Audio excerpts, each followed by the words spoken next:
Are you ready to become awesomer? Hello everyone, my name is Umar Hamid. I'm your host on the No Limit Selling podcast, where industry leaders share their tips, strategy, and advice on how you can become better, stronger, faster. Just before we get started, I've got a question for you. Do you have a negative voice inside your head? We all do, right? I'm going to help you remove that voice in under 30 days guaranteed. Not only remove it, but transform it. So instead of the voice that sabotages you, there's one that propels you to much higher levels of performance and success. There's a link in the show notes. Click on it to find out more. All right, let's get started. Hello, everyone. Today I have the pleasure of having Steffen here with us today. He is the CEO of GrowFlow. Travis, welcome to the program. Thanks for having me. So it's been like a really interesting journey for pot, and pot has so many other names like rope, because at the start of this country, cannabis was used for making rope for sailors, and sailing vessels were like the modern technology of moving around the world. Sure. Yeah. I'm honestly, cannabis and hemp kind of oftentimes are one and the same from an optics perspective, but from a regulatory perspective, they're very different because one has psychoactive properties while the other does not. So it's kind of interesting how we have taken something that until recently was considered illegal. Now it's legal pretty much everywhere. And so what have been the hurdles? Because when did you start this business? So I was not the founder of GrowFlow. I actually was an executive advisor for the two founders that went through an accelerator program that I was a mentor at. And, I had been starting and selling technology companies in Silicon Valley and Los Angeles for, the last 12 years or so now.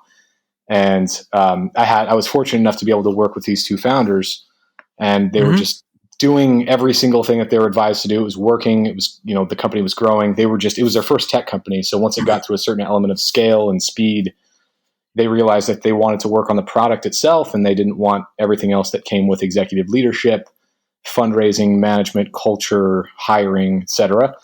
So they kind of tapped me on the shoulder several times over several months to convince me to come on. But once I did, it was a really great opportunity. I was not a cannabis person at all. I was not from the industry whatsoever when I came in. And luckily, there were a number of industry veterans on board already, and I was able to educate myself quite a bit on the industry and exactly how much the distribution of the plant was dramatically changing people's lives in many ways that just were not being widely reported as much as kind of the recreational fun aspect of the product was.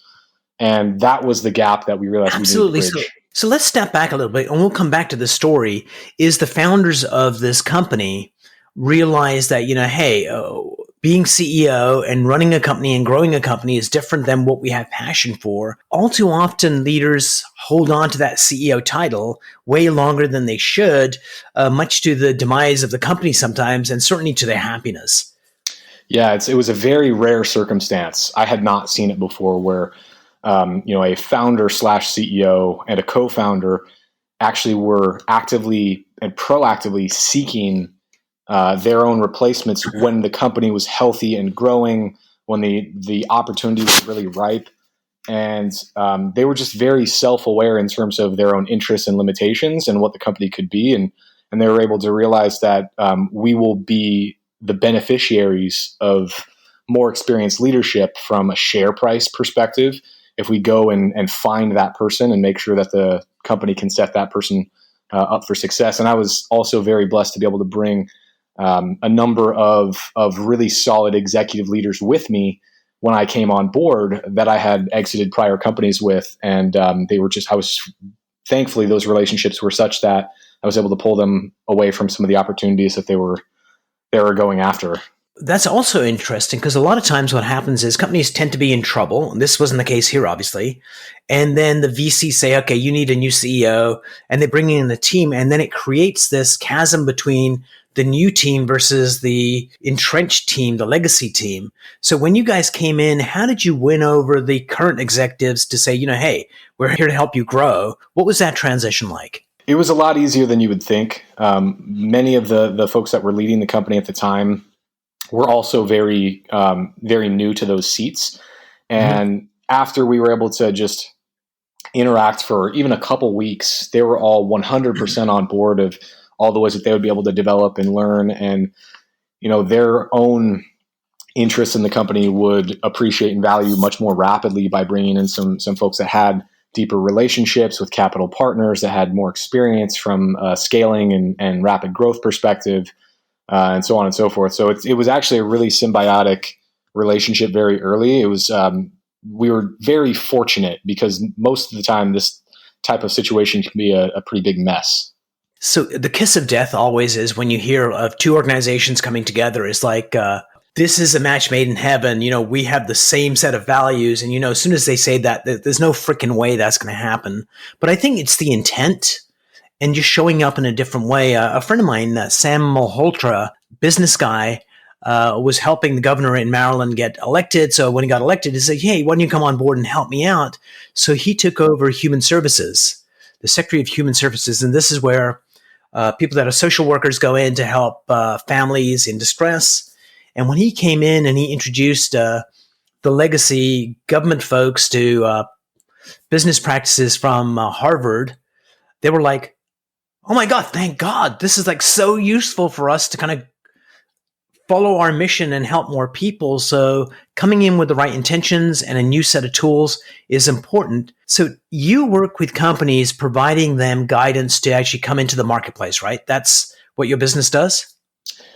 So we actually work with a lot of larger companies in the industry. We try to focus a little further upstream.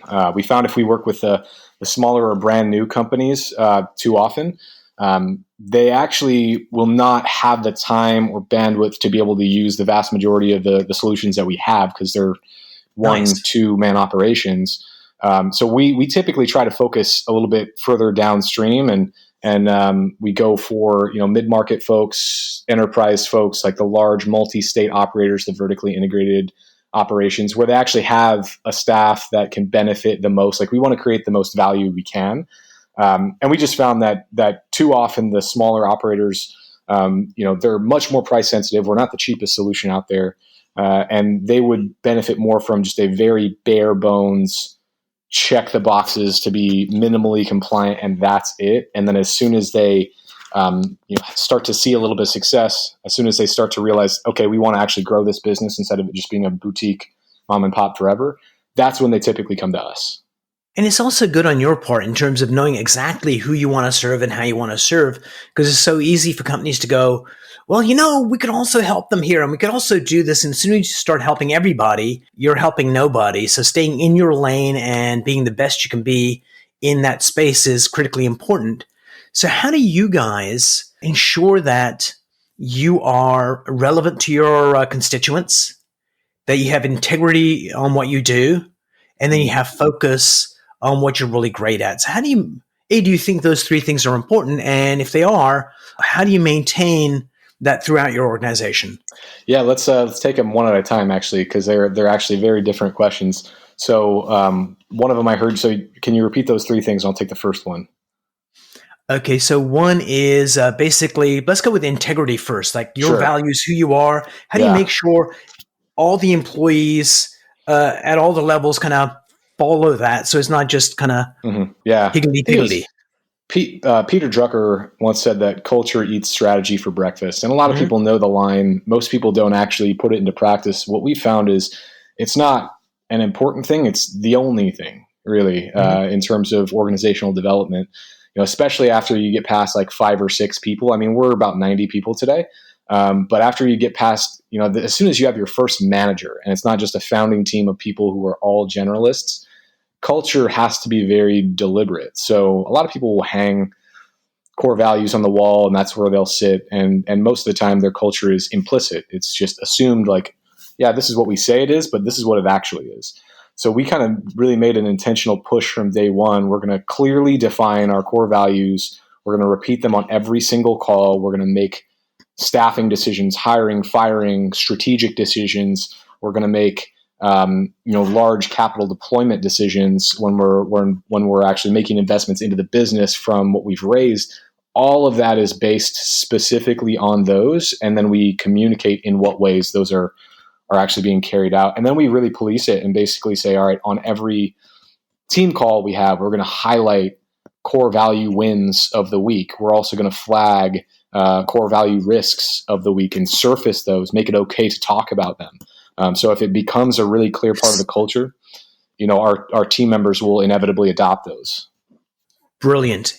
So also when you capture those things, you capture story, because having values on the wall tend to be dead. And when you can tell a story, let me tell you about this person, they did this. And then when you get new onboarding, it's like, what does this mean? It's like, well, let me tell you about something recently. And it makes it real and alive, and they get the spirit of the law as opposed to just the text of the law. Right.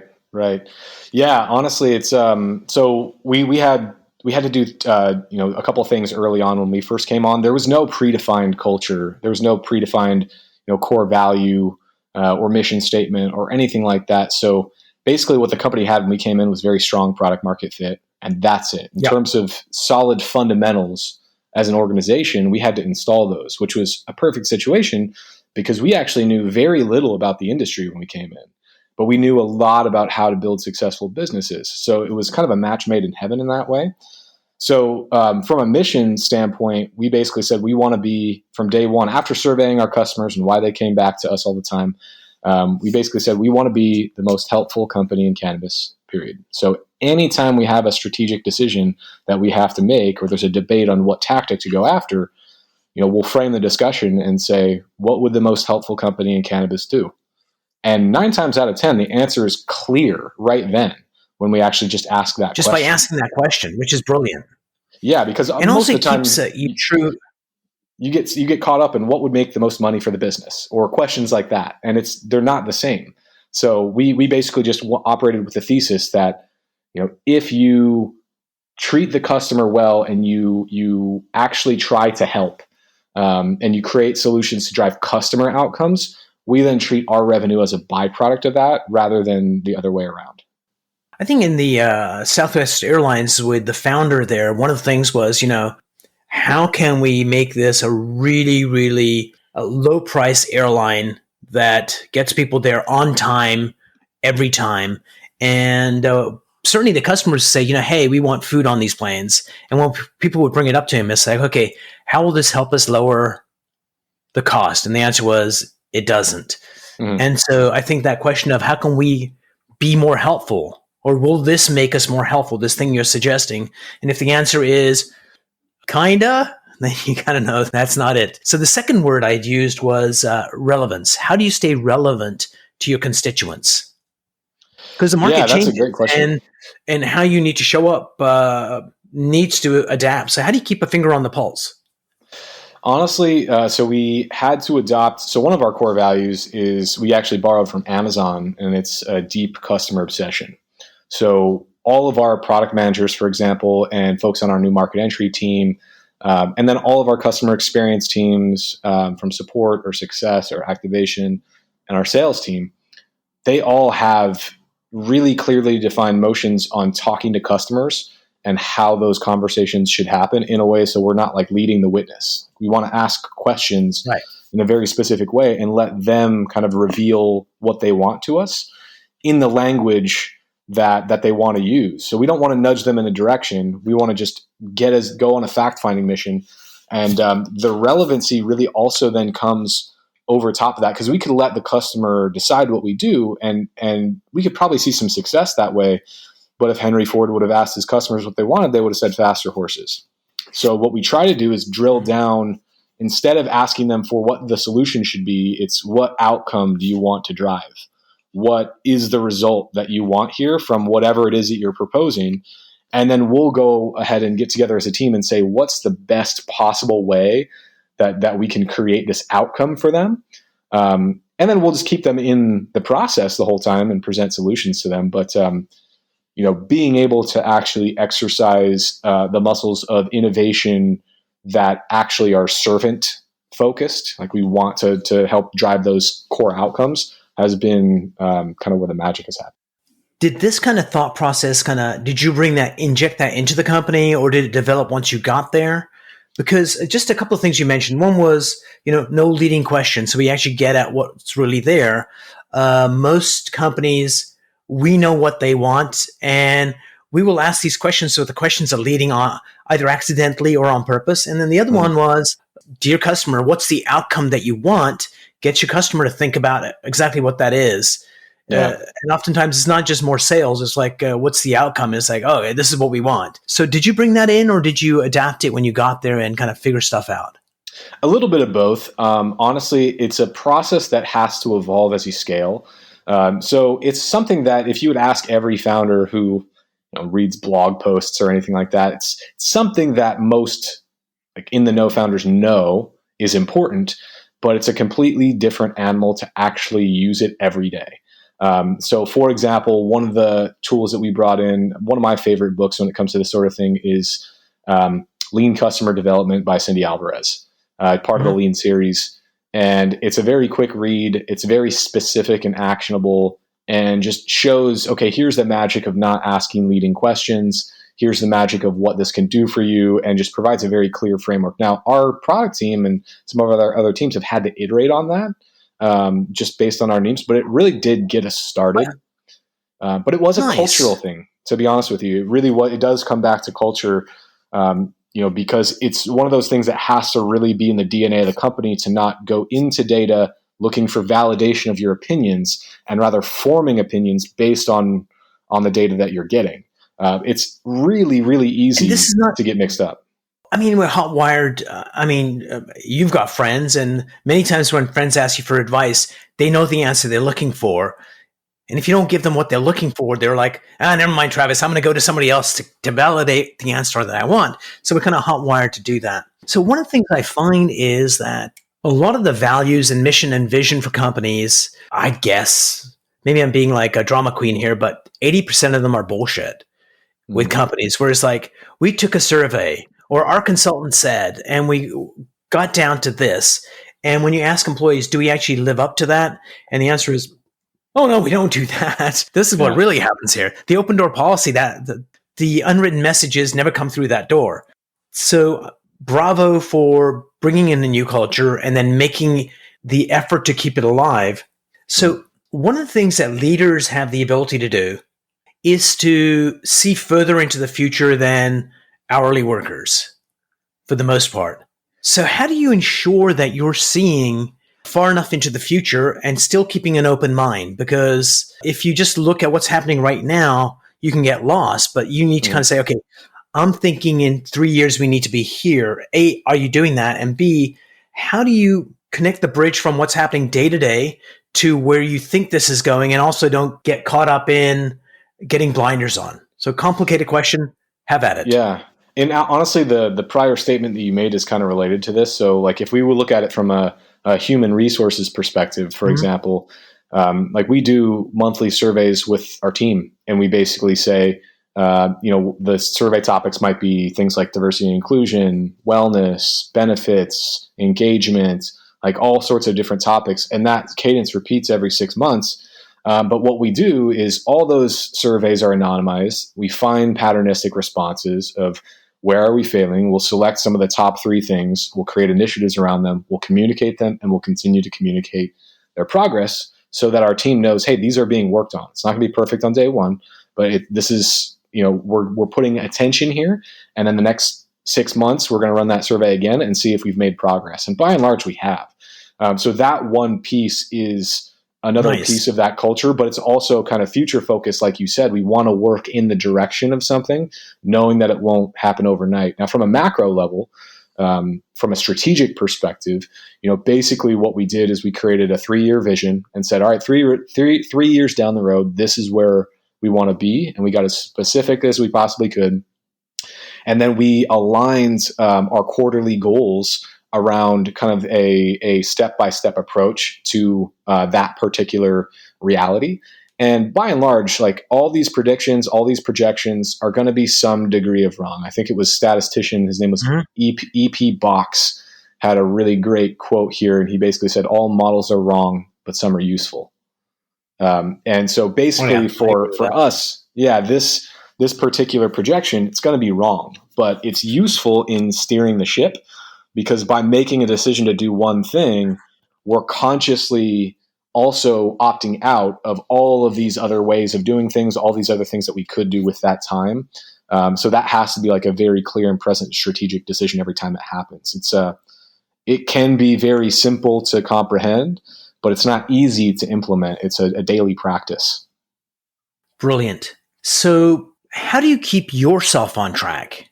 Because, being at the top, you're juggling a lot of balls. How do you make sure you live up to those three things: integrity, relevance, and stay focused on what you need to do? So how do you manage that? Couple things. I mean, first and foremost, like I'll go back to the John C. Maxwell 5 levels of leadership. Mm-hmm. Position is number one. Obviously, I'm grateful to have the position I have, but the position itself is meaningless. Second level is permission. Like the people I'm leading need to trust me enough and give me implicit permission to lead them. To be, they need to say, all right, I'm giving you permission to be led by you. And that's something that's earned. They need to be able to trust. Third is production. Like I need to show them results of what I'm asking them to do is actually leading them in the direction that all of us want to go together. Fourth, I need to make them better. That fourth level is people development. I need to make them better and bring them in the direction of where they want to go long term, even after GrowFlow. And then that last one, pinnacle, is empowering new leaders to step in and take ownership. All of those things are equally important. And when combined, like it creates that sort of reality. But realistically, the answer that doesn't get talked about a lot, that's really, really important, is your effectiveness as a CEO or a founder, whatever seat you're in, is directly proportionate to your ability to manage your own psychology, without question. There is no more. I mean, there are VCs that have been on record saying starting and scaling a company is like eating glass every day for years. It is one of the more high pressure situations that you're going to be in. It's high stakes, high pace, oftentimes high stress. And if you don't act proactively to craft your life around self-care, you burn the candle at both ends. You're also, yes, you're a leader, you're a visionary, etc., but you're also a mammal. Like you have limitations. Your brain will suffer. You're going to make emotional decisions. And if you don't regularly practice some sort of balance and self-care, your organization will suffer. You might not see it. People might not bring it to you because they're afraid, but it exists and it's directly proportionate to the success of the organization. Brilliant. The last question I have for you, Travis, and I'm going to frame this up to ask you, is one of the things that really intrigues me are mind hacks, like little shortcuts that allow you to get great results. So I'll give you an example of one. I was coaching the salesperson, and they were trying to describe what they do to a customer, and they were like, did it pretty badly. And I know this CEO is very articulate, very passionate. I said, okay, do me a favor. Put on Chip's mask, and now tell me what you do. And instantly, this guy's articulate, passionate, and concise on what they do. So the answers were always there. And just this concept of mask allowed him to articulate instantly. I didn't coach him on anything other than that. Do you have a mind hack that you use that lets you show up in a more powerful way, whether it's leadership, self-leadership, that our listeners might find interesting?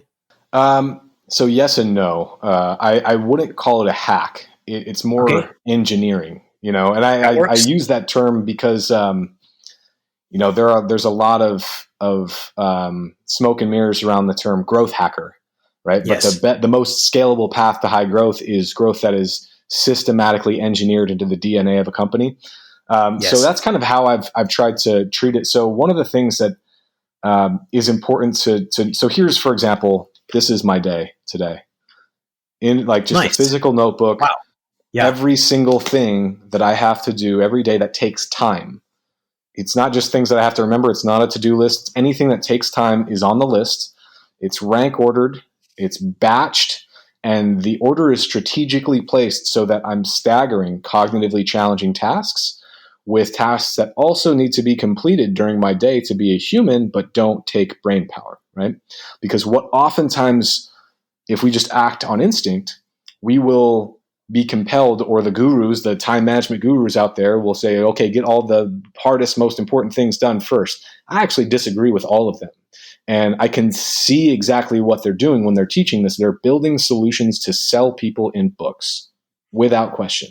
This is this is a system.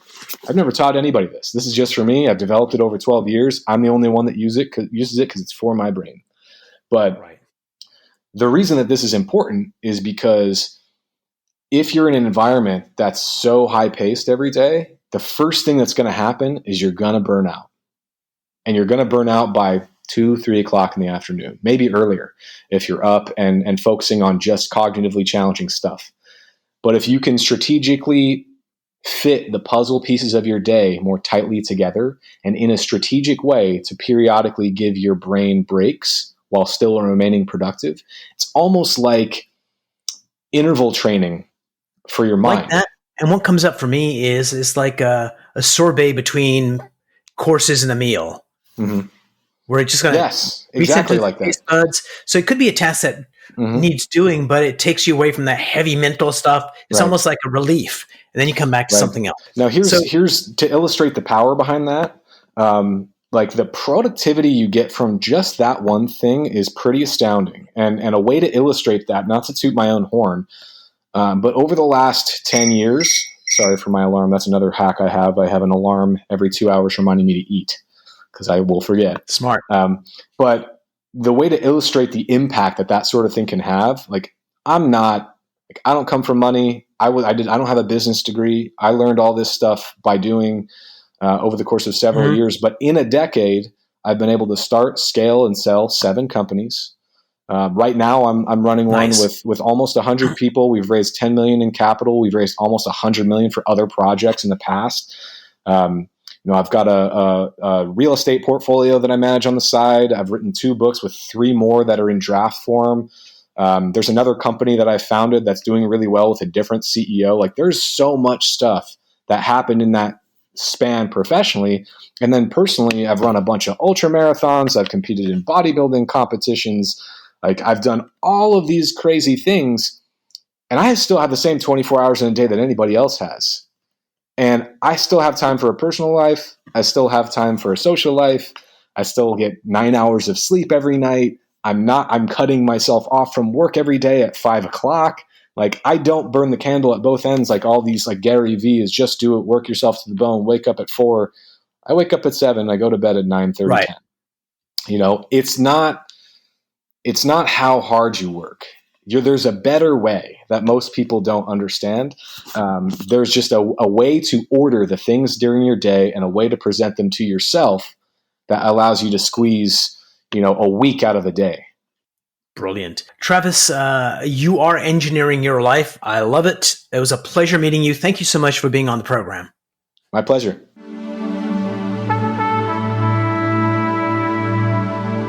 If you enjoyed this episode, please go to iTunes and leave a 5-star rating. And if you're looking for more tools, go to my website at nolimitselling.com. I've got a free mind training course there that's going to teach you some insights from the world of neuro-linguistic programming, and that is the fastest way to get better results.